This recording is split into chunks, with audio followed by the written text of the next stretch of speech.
নমস্কার, কেমন আছেন সবাই? দীপস চ্যাপ্টার্স ব্লগে আপনাদের স্বাগত জানাই।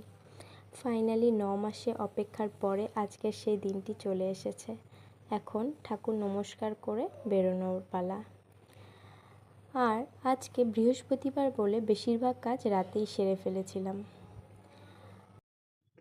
মামা মাছ চলে আসবে বলে কাল সকাল থেকে রাত 11টা অবধি ওর দাদি ওকে রেখেছিল, ছাড়তেই চাইছিল না।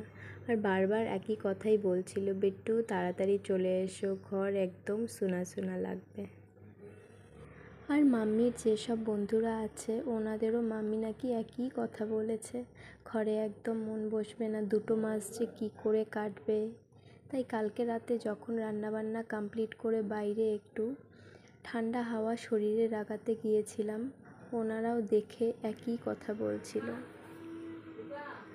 আর এখানেও একটা ব্যাগ ভুলে ঘরে ফেলে এসছে, তাই আমি ওকে বলছিলাম তাড়াতাড়ি গিয়ে নিয়ে এসো। আর এখানে মাম্মি আমায় টিপ পরিয়ে দিচ্ছে, কারণ এখানে আমি লোয়ার আর টি শার্ট পরেছি দেখতেই পাচ্ছেন, তাই আর টিপ পরিনি। তো মাম্মি বলছিল যে ঘর থেকে বেরোনোর সময় খালি কপালে বেরোতে নেই, একটা টিপ পরে নাও।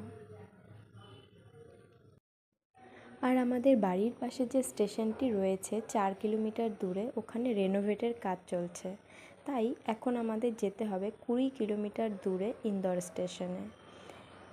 চলুন বন্ধুরা, আজকের মতো ব্লগটি এখানেই শেষ করছি। পরের ব্লগে আপনাদের সাথে দেখা হচ্ছে।